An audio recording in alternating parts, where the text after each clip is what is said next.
बहू ने शारीरिक संबंध नहीं बनाए तो ससुर ने ही मार डाला। 58 साल का ससुर सोते समय बहू के कमरे में घुसा और धक्का देने पर गला दबाकर उसकी जान ले ली। सही सुना आपने, यूपी के शामली में शारीरिक संबंध से इनकार करने पर एक महिला की उसके ससुर ने ही हत्या कर दी। इसके बाद सबूत मिटाने में महिला के पति ने भी अपने पिता का साथ दिया।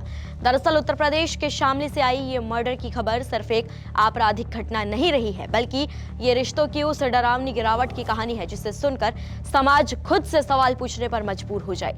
खुरगान गांव में 25 साल की मुश्करा का शव उसके ही घर में चारपाई पर मिलता है। शुरुआती सूचना आत्महत्या की दी गई, लेकिन पोस्टमार्टम रिपोर्ट ने सच्चाई की परतें उधेड़ दी और पूरे मामले को पलट दिया। मुश्करा की मौत गला दबाने से हुई थी। यह आत्महत्या नहीं, हत्या थी। जांच आगे बढ़ी तो शक की सुई घर के भीतर ही घूमने लगी। आरोप सीधे ससुर अब्बास पर लगा। 2 साल पहले मुश्करा की शादी सलमान से हुई थी। 3 महीने का एक बेटा अदनान भी है। 6 महीने पहले सलमान रोजगार के लिए पंजाब चला गया था। घर में मुश्करा, उसका मासूम बेटा और ससुर अब्बास ही रहते थे। पुलिस के अनुसार अब्बास काफी समय से अपनी बहू पर गलत नजर रखे हुआ था। उसने कई बार उससे शारीरिक संबंध बनाने की कोशिश की, लेकिन मुश्करा ने हर बार विरोध किया। एक आपको जानकारी है कि दिनांक 15-16 की रात्रि में ग्राम खुरगान में एक लड़की थी, विवाहिता, मस्कुरा नाम था उसका, और वो उसकी डेथ हो गई थी अपने घर में। उसके संबंध में उसके ससुर ने थाना कैराना पर डाउरी डेथ का मुकदमा दर्ज कराया था, जिसमें 304 भी जो पहले की आईपीसी थी वो DP एक मुकदमा दर्ज कर लिया गया था। और लेकिन पुलिस को हमारे पहले से डाउट था कि ये हत्या प्रतीत हो रही है, और इन लोगों ने प्रयास किया कि इसका पोस्टमार्टम न होने पाए, बल्कि जो ससुर था अब्बास, उसने जो महिला लड़की थी, जो महिला थी उसकी बहू थी, उसके परिजन को इस ढंग से सेट किया था कि जिससे वो लोग भी जिद पड़ गए कि पोस्टमार्टम नहीं कराएंगे। लेकिन चूंकि अननेचुरल डेथ थी तो हम लोगों ने उसका पोस्टमार्टम अनिवार्यतः कराया, और पोस्टमार्टम रिपोर्ट आने के बाद लगभग घटना खुलसी गई।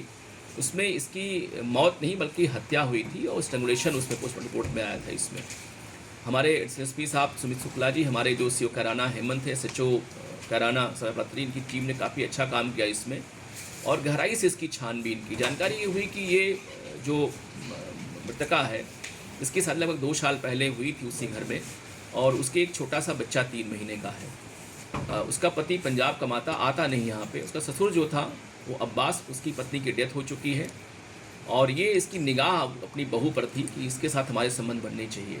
आरोपी ने पूछताछ में जो कहानी बताई वो और भी झकझोर देने वाली है। उसने बहू के अतीत को आधार बनाकर एक षड्यंत्र रचा। शादी से पहले उसके किसी युवक से संबंध रहे थे। ये बात जानने के बाद अब्बास ने उस युवक से कांटेक्ट किया, उसे घर बुलाने लगा और बहू से दोबारा कांटेक्ट स्थापित करवाया। पुलिस के मुताबिक ये सब एक सोची समझी चाल का हिस्सा था, ताकि बहू को मानसिक रूप से कमजोर किया जा सके और उस पर दबाव बनाया जा सके। 11 फरवरी की रात आरोपी ने झरोके से लकड़ी की मदद से कमरे का दरवाजा खोला और अंदर घुस गया। जब उसने जबरदस्ती की कोशिश की तो मुश्करा ने विरोध किया और उसे धक्का दे दिया। इसी दौरान गुस्से में आकर उसने मुश्करा का गला दबा दिया। उसकी मौके पर ही मौत हो गई। इसके बाद आरोपी ने दरवाजा फिर से उसी तरीके से बंद किया ताकि मामला हत्या नहीं आत्महत्या जैसा लगे। इसने शादी के पश्चात उसके विश्वास में लिया, और इसने उसके प्रेमी का नाम पूछा। उसने बता दिया कि प्रेमी हमारा फला जावेद नाम का आदमी है जो कैराना में रहता है, और इसने उसको उत्साहित किया कि तुम उस प्रेमी को बुलाओ, उससे मुलाकात करती रहो, तुम्हारा पति रहता है तो परेशान रहती होगी।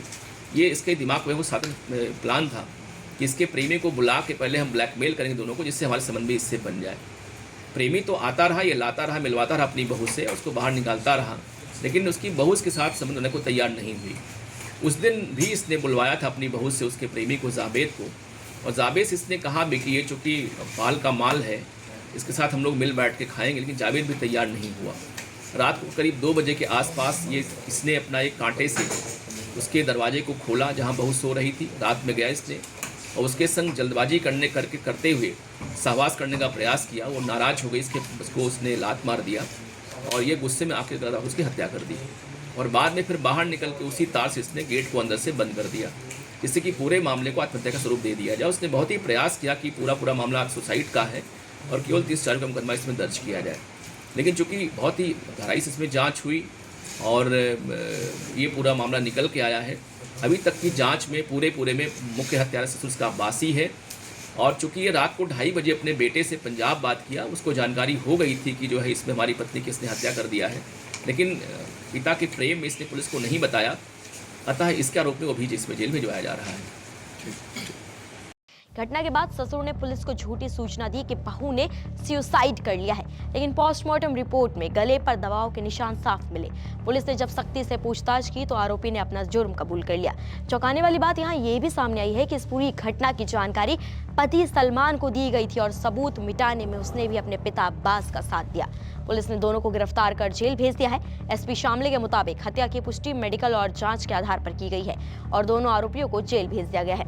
लेकिन ये घटना सिर्फ एक परिवार की ट्रेजेडी नहीं रही है और ना ही एक एफआईआर या चार्जशीट तक सीमित है, बल्कि उस सामाजिक विडंबना को उजागर करती है जहां बहू बेटी समान है जैसी बातें अक्सर सिर्फ शब्दों तक सीमित रह जाती है। घर जिसे सुरक्षा का प्रतीक माना जाता है, घर जहां सबसे ज्यादा सेफ्टी होती है, वही एक औरत के लिए सबसे बड़ा खतरा बन गया। एक पिता तुल्य रिश्ते का ऐसा पतन समाज के सामने गंभीर सवाल खड़े करता है। क्या महिलाओं की सुरक्षा सिर्फ कानून का विषय है या फिर ये हमारी सोच और संस्कारों की भी परीक्षा है?